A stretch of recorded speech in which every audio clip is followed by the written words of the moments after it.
So the two varieties that we decided to put into this row were Titan and Premier. And the reason that we decided to choose those was trying to extend our harvest season so that we actually have blueberries growing throughout quite a long season. Dean Family Acres.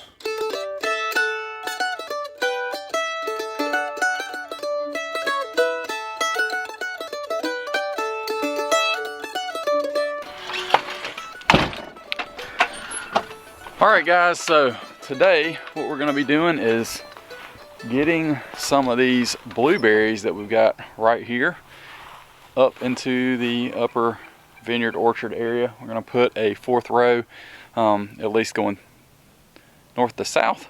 All of these rows up here we've been highlighting. We've got a lot of those from root suckers, as well as some clearance plants that we got from Tractor Supply and or other locations. And in the spring, we found a deal on some blueberries, and we actually went ahead and bought enough to finish out the rows from a couple different varieties. So we're going to get that row prepped and ready, and hopefully we'll be able to get that done. Probably won't be necessarily today, but amongst this video, you will see not only from the beginning of laying out where we're going to put this row, but also how we prep that soil, what we put into it, how we amend it, as well as talking about the different varieties that we have. So stick around and we'll get all that highlighted in this video. Thanks so much, guys.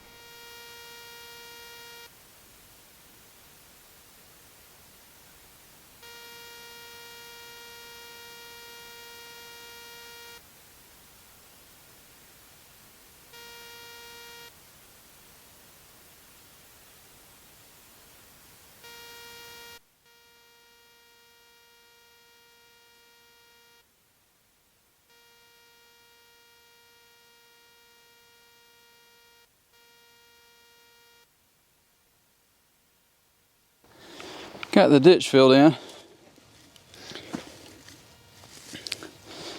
and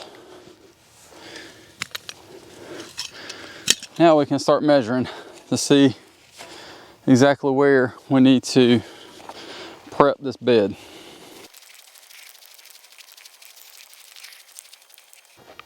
All right guys, so got some spray paint and a rope, and what we'll do is come out here and measure out, and then the width that we want it to be. Put a spray painted line, not all the way, but just kind of dotted, and then come back and try and take off at least some of the grass on top. I'm hoping I can figure out a way to get this soil amendment, which we'll talk about in a little bit, mixed in a little better than we have in the past. We'll see exactly how that works out, but sometimes it's just plan as you go and see what you can work out. But for now, here goes our rope and our paint, get our measuring tape, and we'll get to working out here.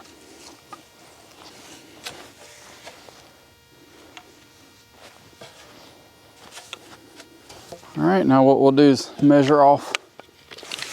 Pretty certain these are somewhere.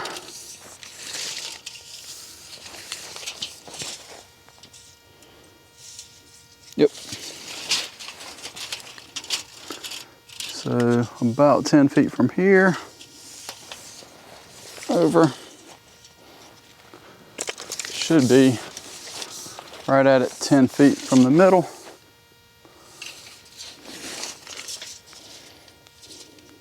Pretty close.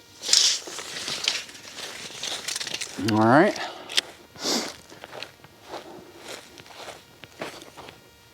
Now, what we need is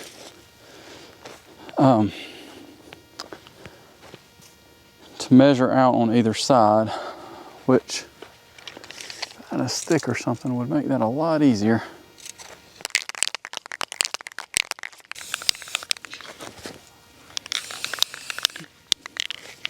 All right guys, now is when it gets interesting, and removing as much of the grass as possible without taking the topsoil.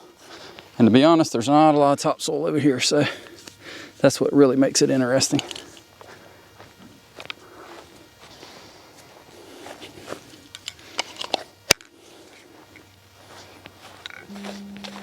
We've done this with a couple of different tools through the years.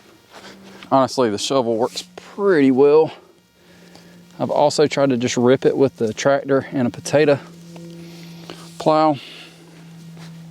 That's done okay. I think the biggest thing is not losing the topsoil, because around here it's kind of... Essentially, if you had a nice yard with basically sod on it, this would be super easy for you, potentially.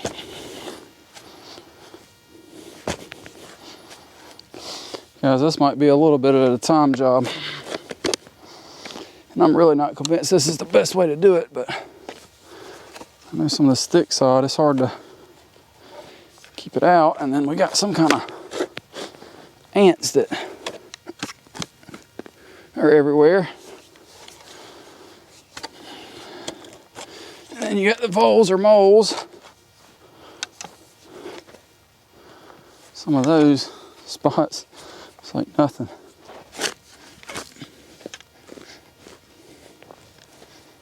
But this is the time of the year to do it for sure. All right, y'all, I think I'm about to take a break. Ooh. All right, guys, so we're getting this row cleaned up a little bit here, as you saw there. Slowly but surely trying to remove that sod. If you had a sod cutter, that'd be absolutely excellent. You don't necessarily have to do this, but just in regards to giving those blueberries an opportunity to be able to get established pretty well before the grass starts coming in, I think it works fairly well. There's other options you can do, but certainly we've seen a version of this in some form or fashion has worked pretty well for us multiple times. So as a whole, next we're going to get this finished up the rest of the way. Essentially, I think we're over halfway now.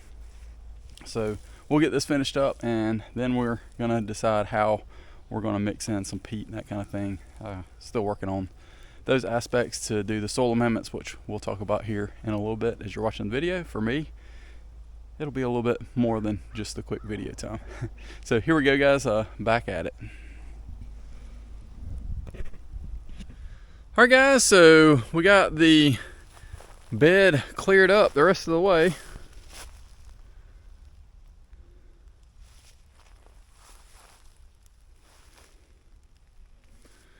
So next what we're gonna do is use a rake.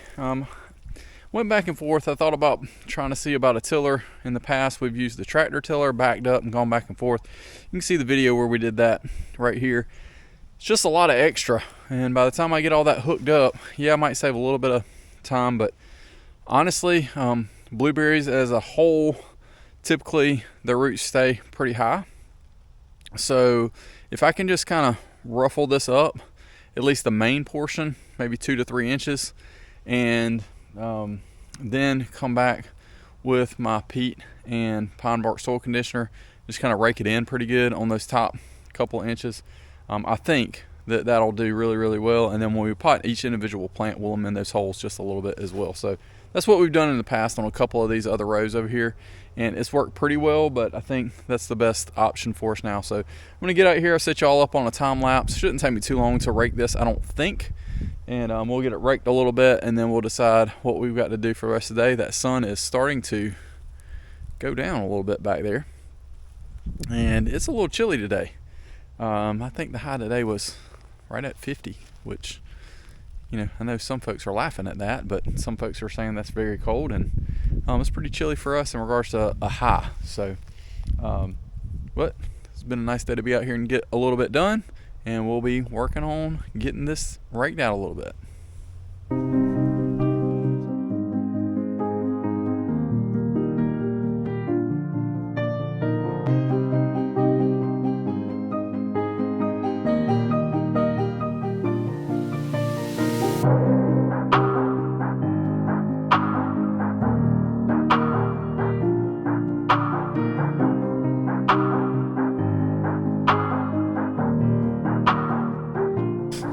Alright guys, so we got this row raked.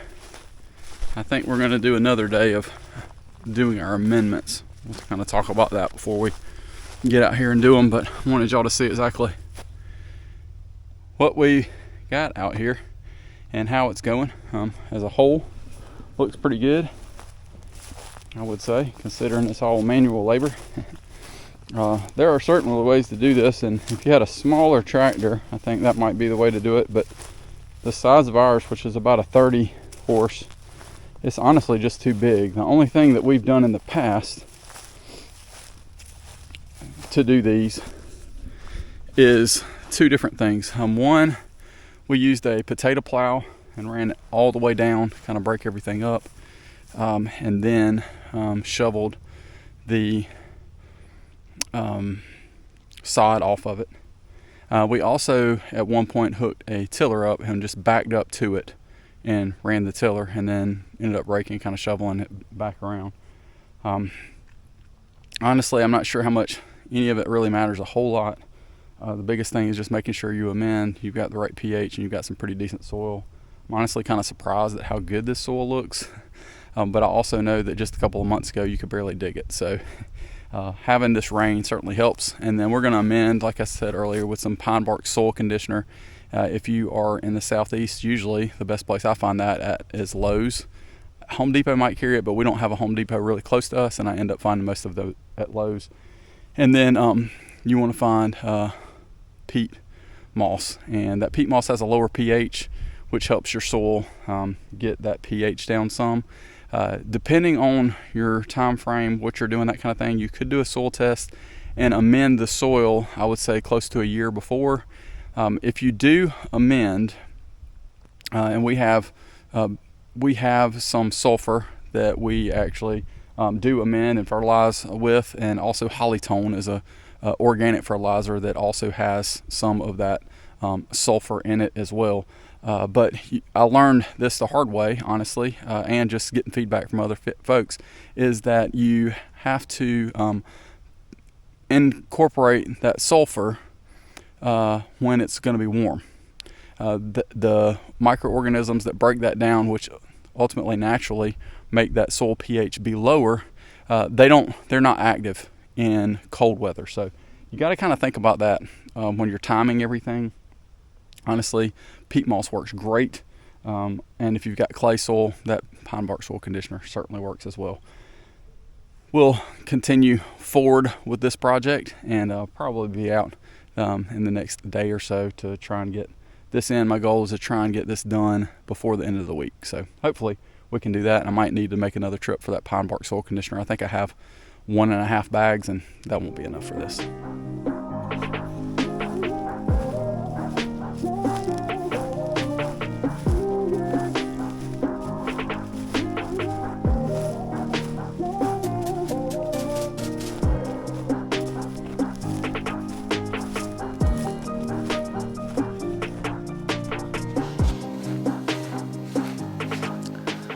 All right guys, so we've done all this preparation and we still need to amend the soil. However, I need to make sure on how many plants I have. I know I calculated all this out when I bought the plants in the spring to add to the plants we already had, so that we would be able to split this row into 2 main varieties. So the 2 varieties that we decided to put into this row were Titan and Premier. And the reason that we decided to choose those was a lot of different reasons, but some of the main ones is trying to extend our harvest season, so that we actually have blueberries growing throughout quite a long season. So from picking for several months.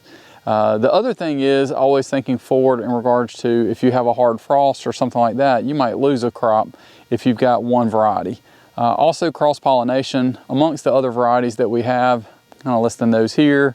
As a whole, we've got a pretty great variety up here in our upper orchard / vineyard area. So now what I'm going to do is grab out the Premier and the Titan that we purchased, as well as the couple we had from before, and see exactly how many we have, so I know what spacing I need to put on our approximately 60-foot row. So here we go.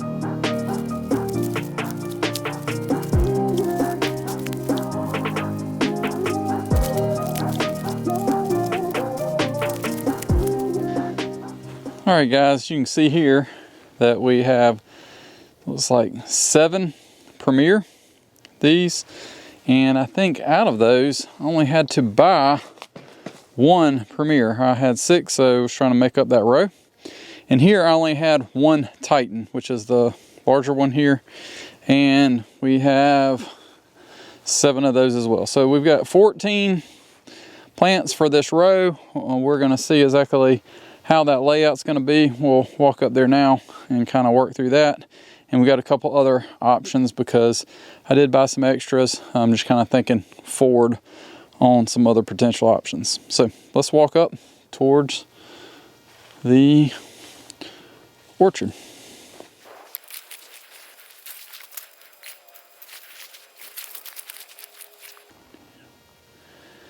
So the Powderblue row, we actually have 14, which is how many we have of these Titan and Premier together. So if I do my spacing similar to that, then we should be good to go, which I think was approximately spacing before, which is right at 4 feet. Yeah, so 4 feet was kind of the approximate what we were trying to do, and yep.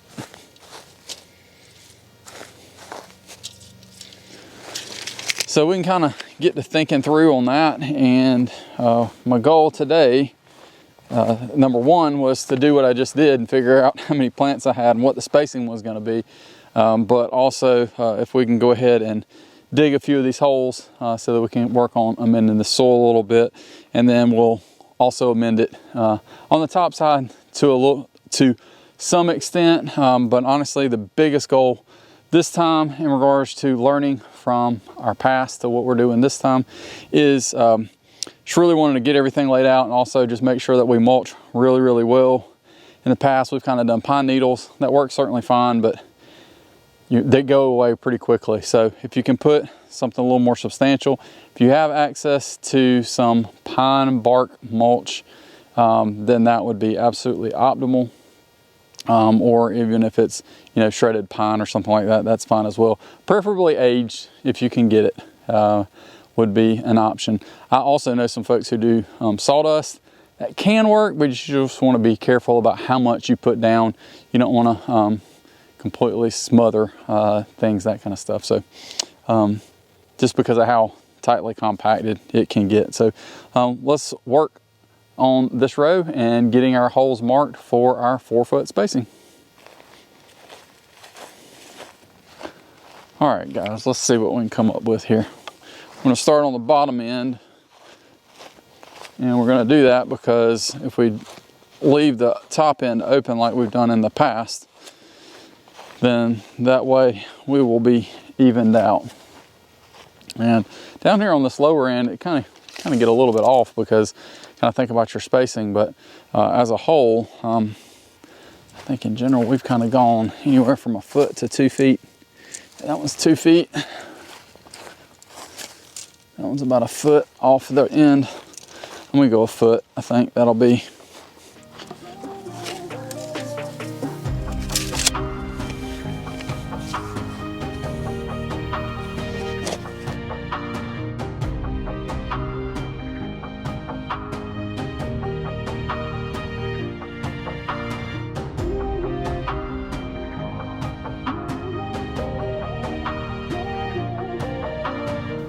All right guys, so we got our 14 holes dug, and we're continuing to roll through and decide exactly what we're going to do next. We certainly need to get our peat and our pine bark soil conditioner out here to be able to amend the holes. Ideally you wouldn't want to amend that whole row, but what we're going to do to try and save a little bit money and extend what we have is amend the holes pretty substantially, about 1/3 of about a 3-part mix, where we're looking at doing 1/3 of that native soil, 1/3 peat, and 1/3 of that pine bark soil conditioner. And doing the soil right around that hole, pretty heavy mix there. And then around it, kind of on top of the soil where a lot of those blueberry roots go, we're gonna try and just amend with some of that peat and pine bark soil conditioner and raking it in pretty well. And then we'll mulch on top of that. Biggest thing with peat that we've learned is you kind of got to water it. You want to make sure that it's soaking that water in, because if you don't, then a lot of times you can end up with dry pockets where that peat is just, it takes forever to soak up any water, and it's not going to do a good job of kind of being able to spread out the nutrients that it can provide. And the biggest thing with peat is also just the pH. It's going to help you keep your pH pretty low in that 5 to 5.5 range. So here we go. We're going to go get that peat and pine bark soil conditioner. Hopefully we got enough pine bark soil conditioner, because that's something that seems like we can never keep enough of. So here we go.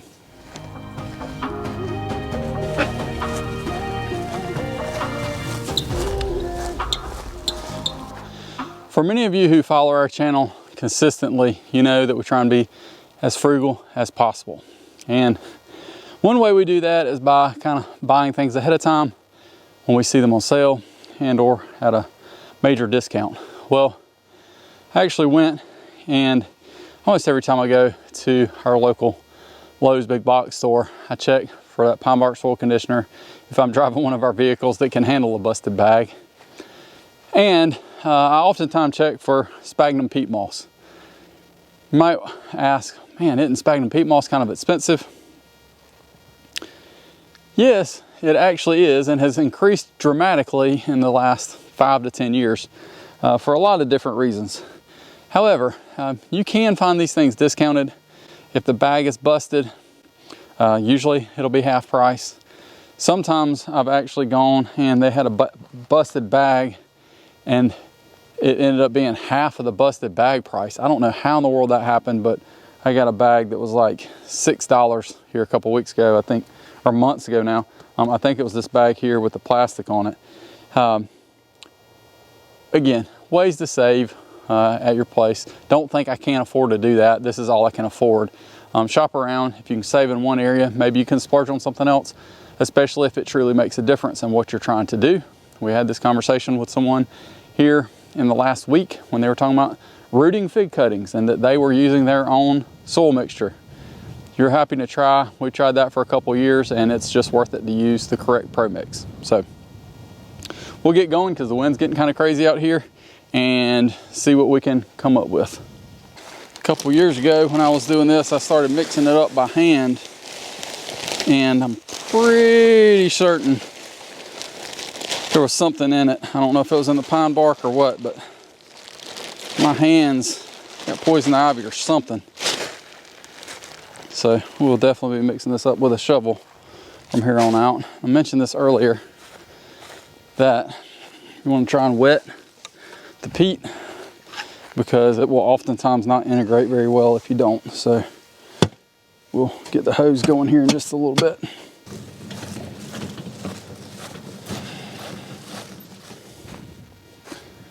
One other thing to remember is that each of these pots have already been amended either by myself when we had those root suckers, which is all but one of the Premier, or the Titan we had one of, and then the other 6 we had to purchase. But that mixture that are in those pots typically is mostly peat and that pine bark soil conditioner in some format. So hopefully between those pots that already have that mixture and then what we have here, we'll be able to incorporate that together, as well as the traditional soil that is there, and we'll be able to kind of mix that in. You do want to be careful. If you have really poor draining soil, it can create a bowl that can kind of drown things out. Ours doesn't really hold a lot of water. It is mostly clay, but it doesn't really hold it for days and days because of the slope. You can kind of see it slopes down. There's a little bit of dip down there at that bottom end. So overall, we don't have a problem with that. If it was completely flat and water just kind of sat here and didn't drain off, then we would have some problems just digging a hole in clay. So that's where we are. Let's see if we can get this stuff integrated in and go get our plants.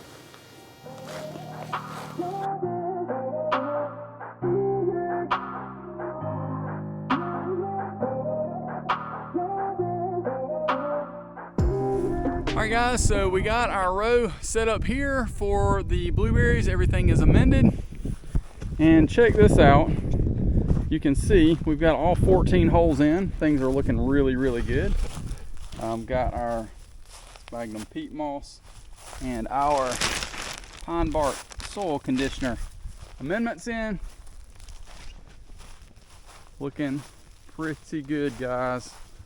hopefully we can at least get this amendments mixed in, and then we can come back and work on getting our plants in. And then we'll have 4 rows. These rows are about 60 foot long.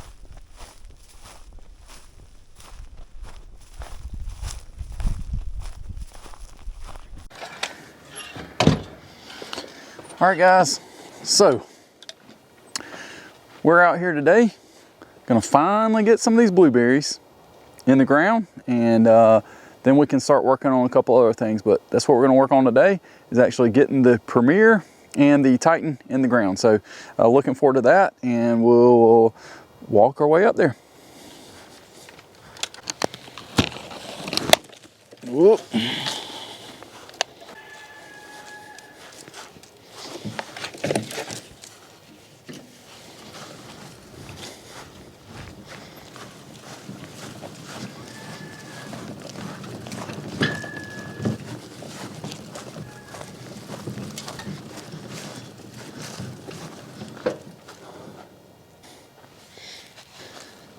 So we've decided to put the Titan on the bottom end of the row.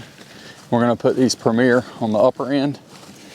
And in my research, I decided to do that because, number one, I traditionally do that with the way the alphabet works.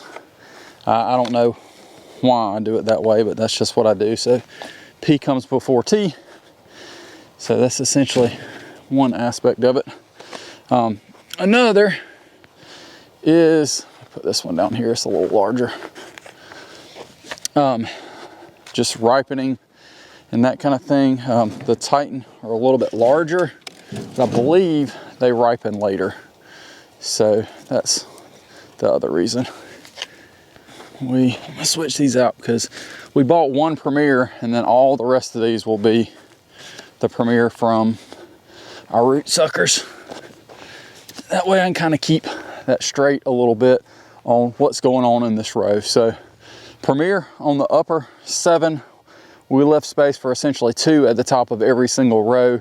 We're going to talk about that if we want to extend and add 2, but I think more than likely I'm going to put a row of, I can never pronounce it, Ochanuki, something like that. I know that's completely wrong, but I'll insert the name of that down here. But overall, we're gonna put these Premier here in these 7, and then the Titan and this, the lower 7. And the first 6 will be ones that we got from root suckers here, and then we purchased the Premier.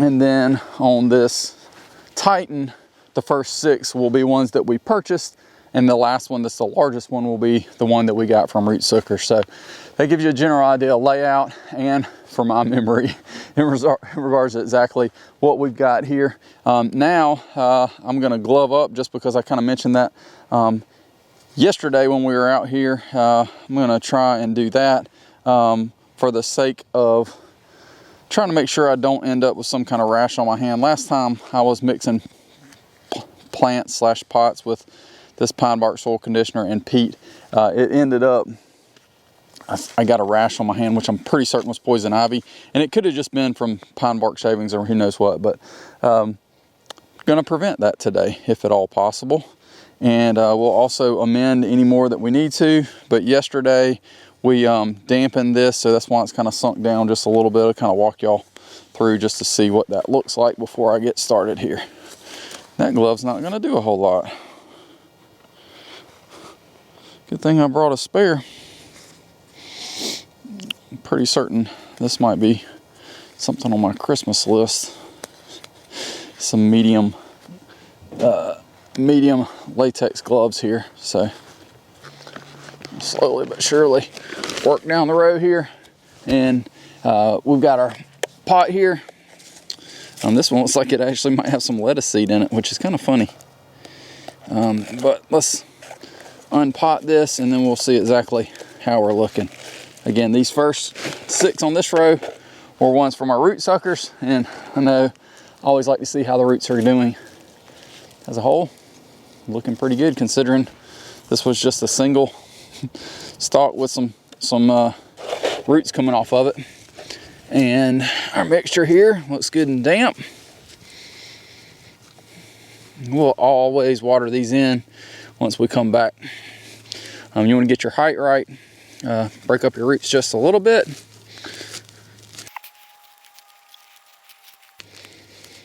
And that will encourage them to kind of spread out. So there we go. All right, and then I also kind of pay attention to how things are growing, what's going on here. And I think I'm gonna go this direction right here.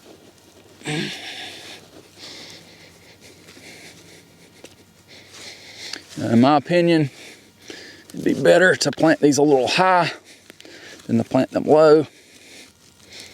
And most blueberry roots are very shallow.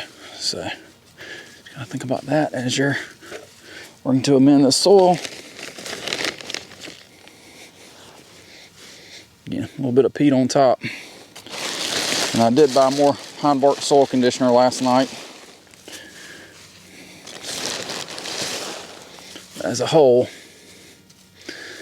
yeah, we'll water this in really well, but my goal with this peat and pine bark soil conditioner is amend each hole, and then once we've got each hole amended, then we know we've got a pretty solid base there. And then I want to come back, I want to rake everything up and at least do maybe 2 to 3 inches down of where we've disturbed that soil, and I want to incorporate this peat and pine bark soil conditioner into the top 2 to 3 inches of soil, just because that's where most of these roots are going to be. And then we will mulch on top of that. All right, number 1 down, 13 more to go. Old Dan Marino. Try and use that one as an example versus the other unlucky 13. My grandpa was kind of superstitious, and he always fussed when it was the 13th of the month, but especially when it's Friday the 13th. And the funny thing is that my grandma that he married, they didn't date a very long time. It was months before they got married, but she was born on May the 13th, which is really funny. That was her birth date, and he was kind of superstitious about it. And knowing him and the jokester that he was, it was probably that Friday the 13th, or the 13th in general, was probably giving her a hard time for being born on the 13th. Any of y'all have any of those kind of random family stories where that applies? We have quite a few, so we'll keep moving down here. Again, just want to make sure that this soil is incorporated pretty good. This is a 1/3, 1/3, 1/3 kind of combination mixture that we mixed up yesterday when we were out here getting these holes prepped. That way everything's kind of mixed in well together. Just another Premier. Again, for this to be just a regular root, sucker that I probably should have cut off, and I did, but it was about 2 feet tall. This is done very well. And this is the perfect time to plant. Kind of think through. The sun comes up this way and comes across essentially like that. So we've got pretty much north to south rows here. So it really doesn't matter fully, but I know that if I'm not gonna have another row here, I would much rather things kind of be pointing that direction a little bit. So we'll kind of see. Actually got that one tilted a little weird, but I think as a whole, this one looks pretty good like this. And again, better to plant these a little bit high than to plant them low.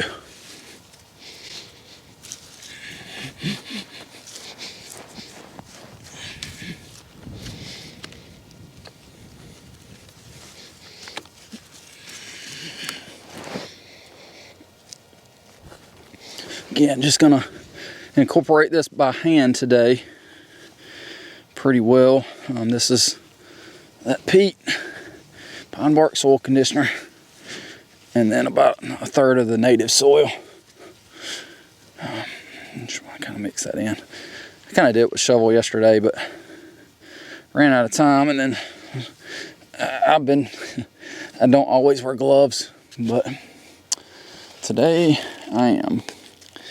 Rather not have poison ivy for Christmas. Ooh, is that a worm or is that a, what is that?